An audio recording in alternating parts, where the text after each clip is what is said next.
进入2026年，全中国都在等一个关键数字，那就是2025年的全国新生儿人口。为什么要关注这个数字？因为这将决定未来的教室还有没有学生，你的养老金还能不能发出来，甚至决定了中国的未来是变老还是变空。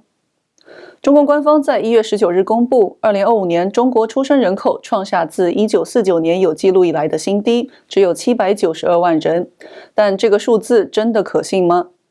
其实，在官方数据公布之前，来自全国各地的零散消息已经勾勒出一幅非常冷酷的图景。地方新生儿暴跌20%，基层官员被要求把出生数据做得好看，甚至在上海等地出现了被网民讽刺为月经警察的社区监控。从当年的禁止你生到现在的盯着你怀，这套国家机器对个人私生活的控制从来没有停过。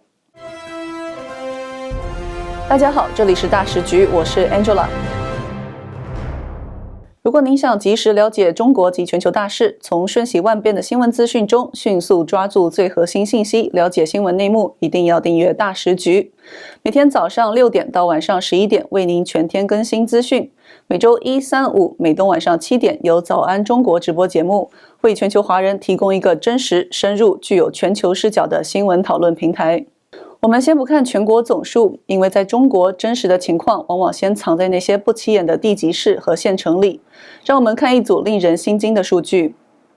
安徽合肥，这里可是长三角的副中心城市。2025年上半年新生儿入户数量为30911件，比2024年同期整整少了近4000个孩子。而到了第3个季度，这个跌势还在继续。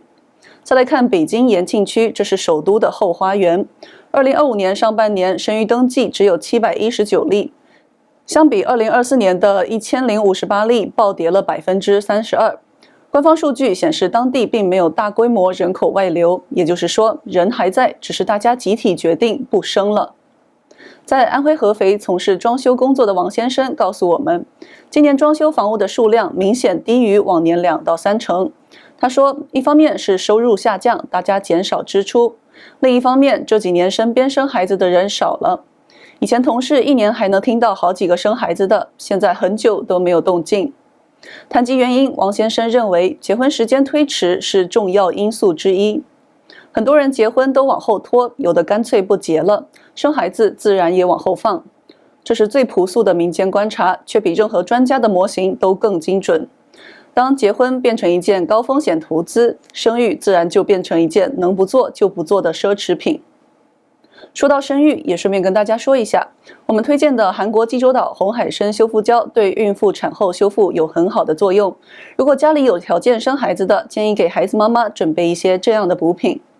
海参有极强的再生能力，如果给济州岛红海参切成2段，它会迅速长成2个海参。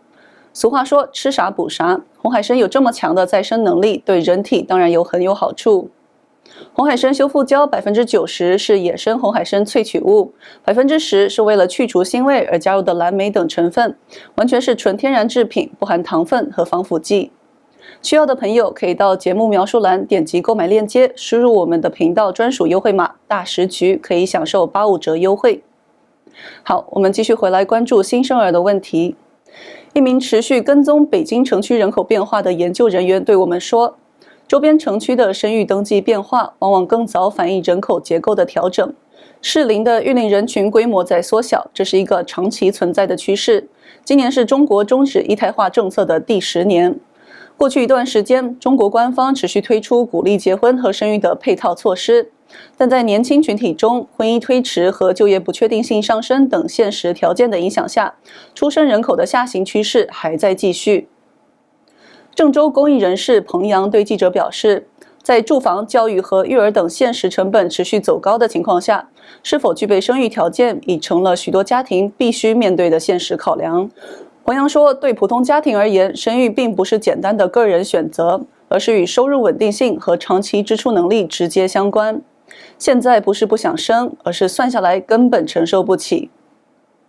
关注人口与社会结构问题的史方平认为，即便中共在政策层面不断调整，也难以对出生人口形成持续支撑。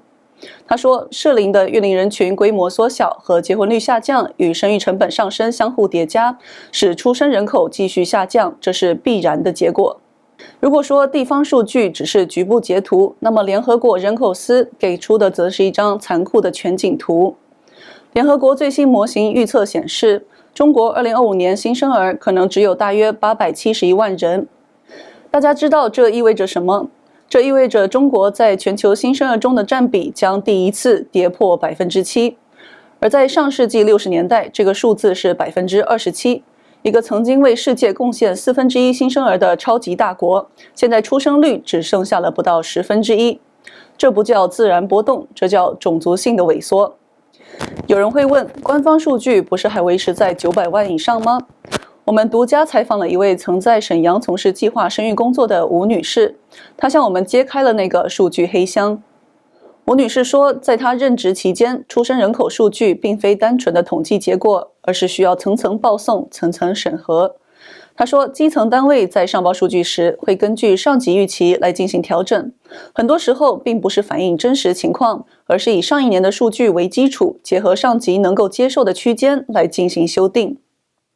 吴女士表示，在人口持续下降的背景下，地方官员普遍承受压力，担心数据过低会影响考核与视图。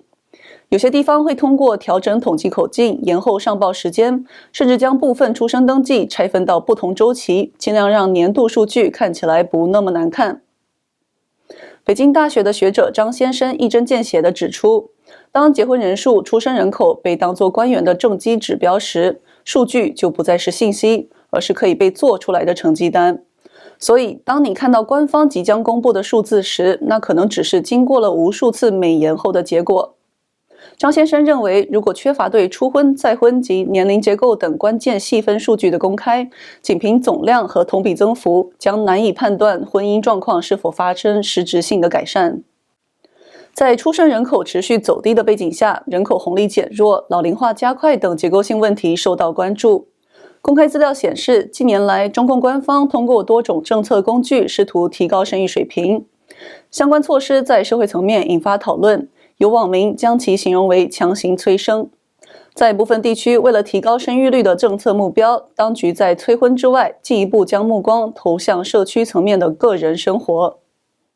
受访者肖女士已生育2胎，她回忆说，生第1胎时仍需由居委会出具准生证明，相关流程较为严格，但到第2胎时，基层态度发生明显的变化。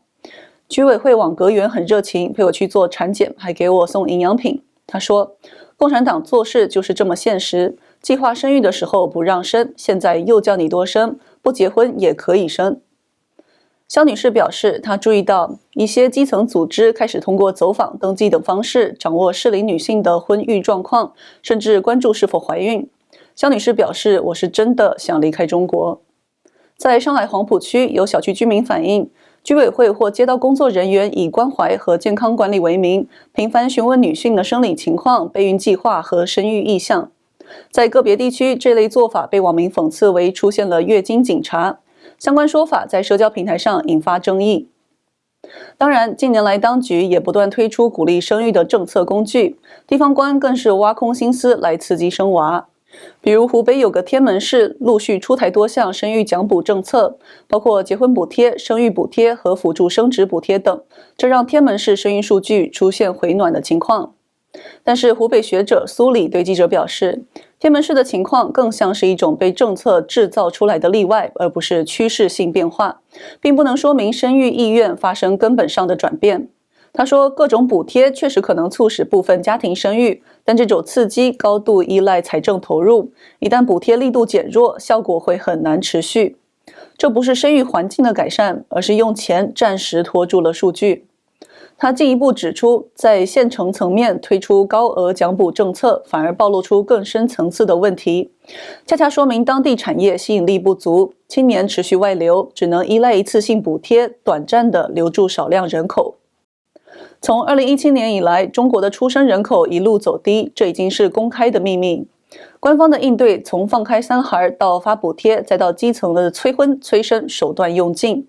但正如多位学者所说，当年轻人对就业、房价、教育乃至整个国家的未来都缺乏安全感时，单纯的政策调整甚至侵入式的月经监控只会让人更想逃离。